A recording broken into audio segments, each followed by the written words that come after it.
Europe 1, il est 6h44. Thomas Soto. C'est l'heure du kiosque avec toutes ces plumes 100% féminines. Sophie Larmoyer pour Le Monde, Eva Rock pour la télé, Marion Calais pour les régions. Bonjour mesdames. Bonjour Thomas.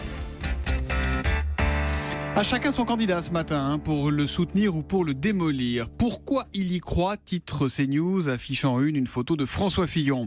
L'opinion se penche sur Jean-Luc Mélenchon et titre Les secrets de la Conquista Mélenchon. L'humanité s'attaque à Emmanuel Macron, pointant les 7 dangers de son programme, parmi lesquels on trouve l'individualisme, la casse sociale ou encore l'ubérisation de l'économie selon l'UMA. Les Échos font les comptes et annoncent en une le vrai coût des promesses des candidats. Globalement, les dépenses sont sous-évaluées et les économies pas assez documentées. Un grand classique de campagne électorale en somme. On y reviendra tout à l'heure à 7h10 avec Daniel Fortin dans l'édito Écho. On ne sait pas encore s'ils vont diriger la France, mais déjà Libération nous raconte en une comment ils veulent changer le monde. En fait, le journal a réuni les conseillers diplomatie de Hamon, Fillon, Macron et Mélenchon pour leur faire confronter leurs projets. Curieux au passage de ne pas y avoir associé le conseiller diplo de Marine Le Pen. Dans le Figaro Magazine, Fabrice Lucchini nous parle lui aussi de la campagne, et en particulier de Philippe Poutou. Poutou, est une expérience métaphysique à lui tout seul, dit Lucchini. On sent qu'il ne veut pas y arriver. Il n'est pas dans la dynamique de la réalité, il n'est pas haineux. Poutou, il plane, il flotte Poutou. Je l'aime, conclut le comédien.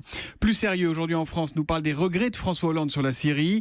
En 2013, rappelons-le, lâché par Obama in extremis, il avait renoncé à déclencher des raids aériens en Syrie pour punir Bachar après une première utilisation de l'arme chimique contre son peuple.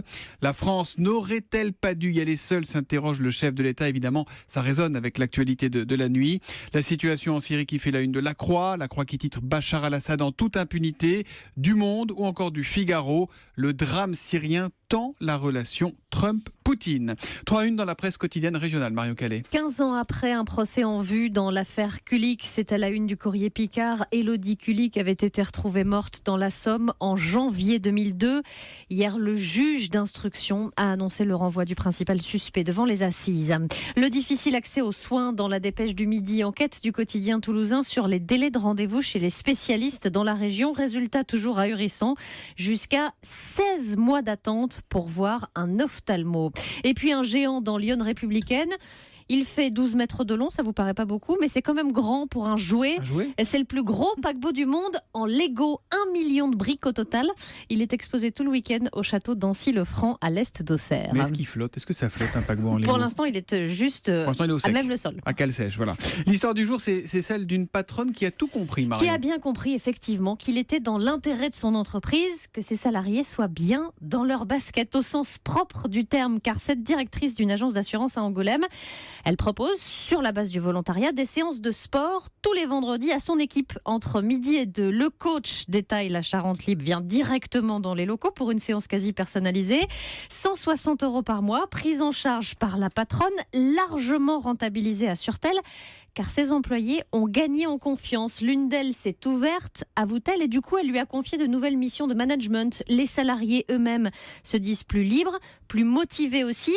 Et si aucune étude n'a pour l'instant permis de chiffrer l'impact de ces séances, le coach lui assure qu'un salarié qui fait du sport a un rendement supérieur de 6 à 9%.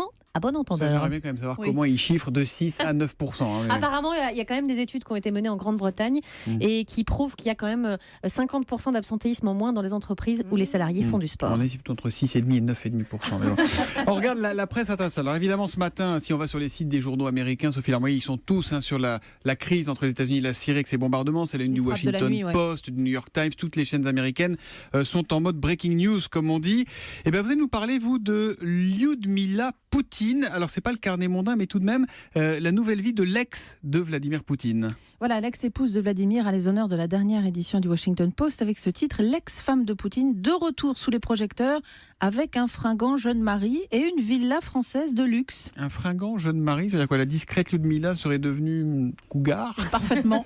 Le Washington Post nous raconte qu'elle est en train d'envisager une vie fastueuse avec un nouveau chéri de 20 ans, son cadet, 59 ans pour elle, 39 pour lui. On a connu des écarts plus grands. Lyudmila a pris le nom de son mari, Arthur Ocheretny, un petit businessman pas très doué apparemment, directeur depuis 2010 d'une ONG qui était chapeautée par Lyudmila, à l'époque Lyudmila Poutine. Bon, et cette villa française, alors racontez-nous. Elle se trouve à Anglet, au Pays Basque, un petit palais art déco qui s'appelle Susana, dans le quartier très prisé de Chiberta, à côté du golfe du même nom. 450 mètres carrés de luxe sur un parc de 5000 mètres carrés avec piscine et pavillon de musique.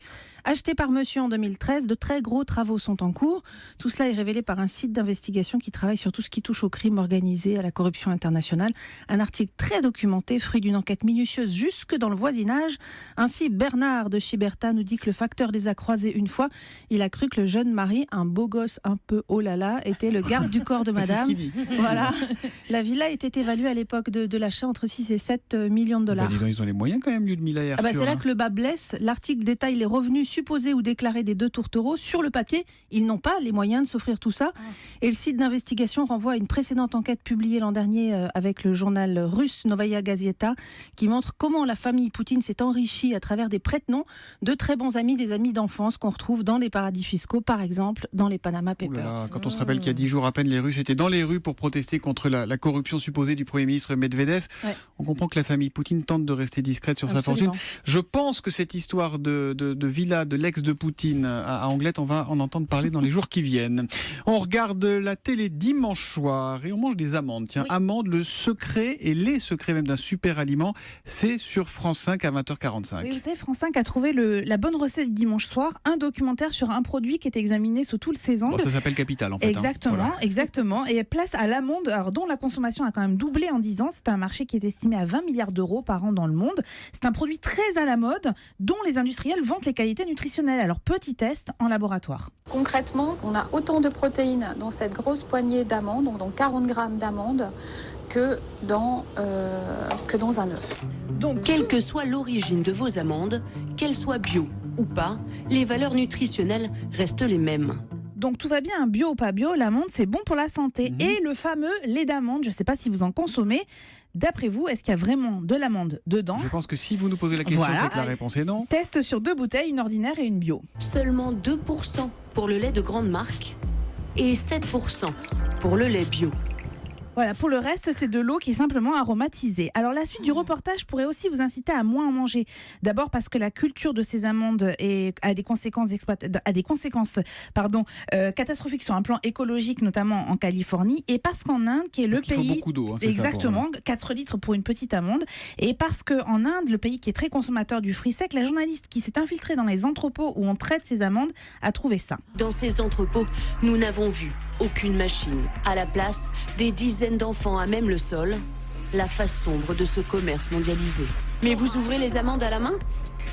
Oui, parfois à la main et parfois avec une pierre. Et c'est quoi le plus facile ? C'est plus rapide à la main. Ils ont 10 ans, parfois même moins.